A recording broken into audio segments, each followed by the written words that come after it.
Hi, my name's Tristan and MEARA. We're out at Kurrabell in the hinterland of Byron Bay. Welcome to my workshop.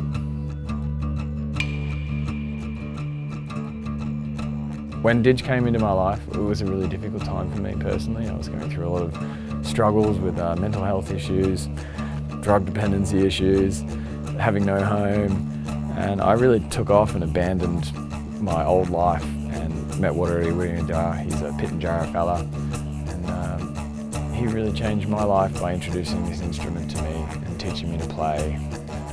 It just took me to a whole new world. It was a really positive step. How you going, everyone? I love making didgeridoos, not just for making didgeridoos, but for the lifestyle it gives me. I get to go and travel out bush and spend weeks on end under the stars camping, finding all the timber, seeing all beautiful aspects of nature. I love the transformative stage, from when we select a raw log out of bush that we find. We start getting into it, taking off the bark, taking off layers of wood, beautiful grain and the colours of the timber coming out as it gets slowly whittled down to the final stages, and the real beauty of that log comes out. It's the birthing of an instrument. So once we've got the timber home finally, first job we're going to do is we're going to select a log. We're going to go through and choose what's suitable for a specific order, for a specific player.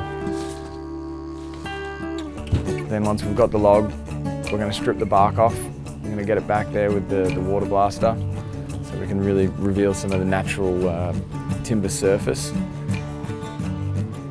then once we've done that, we're just going to trim it up, measure it, clean the inside of the log out. Once all that's ready and the log's prepped, we're going to chisel and tune the log, which is the most important part. It's all about the inner bore, so we're going to chisel it out, fine tune it.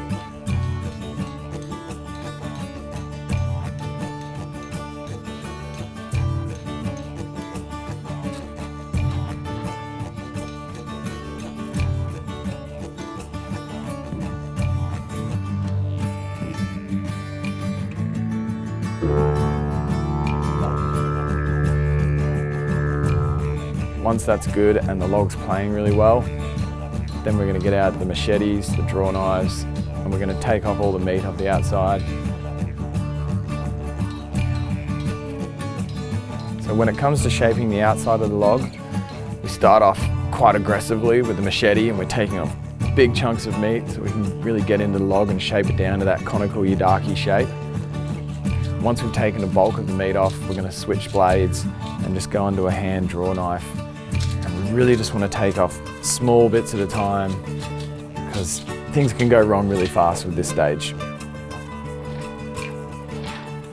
You don't want it to be too thin or it's going to be too bassy. You don't want to be too thick or it's not going to have much resonance. So there really is a fine line. Once that's done, we're going to make and attach a mouthpiece. The wooden mouthpiece really functions in two ways.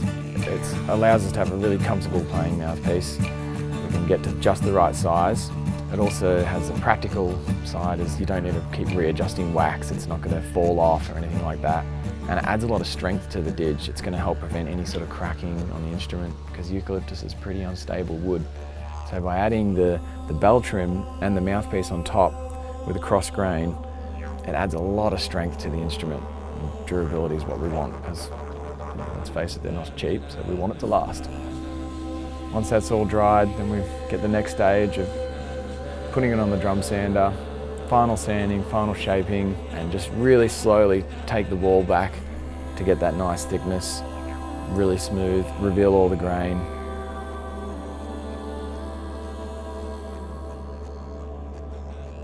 So once we've got all the bell trims, we're just going to do the final hand sanding, just those real subtle little touches, making everything look nice and neat and comfortable to play. We're ready to brand it with the MEARA brand, which only goes on the best playing instruments.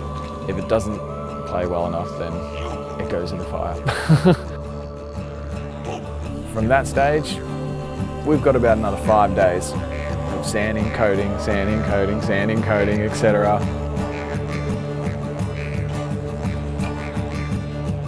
And then when we're ready for the final polish, we'll spend a couple of hours doing that. wax on, wax off like Karate Kid, and then ping, all the grain, all the beauty comes out, and you'll see the final product. And, that's what we're ready to play. She's good to go. She's done.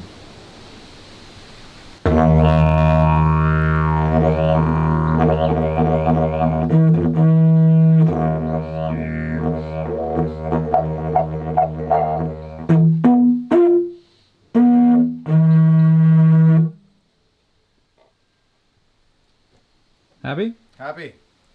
Beautiful. I love the excitement that people get when they receive the instrument. I love the enthusiasm. I really get a kick out of just making people happy. That's my number one thing, is I want my players to be happy with their instrument. And if you're not happy, send it back and I'll make you another one. Yeah, simple.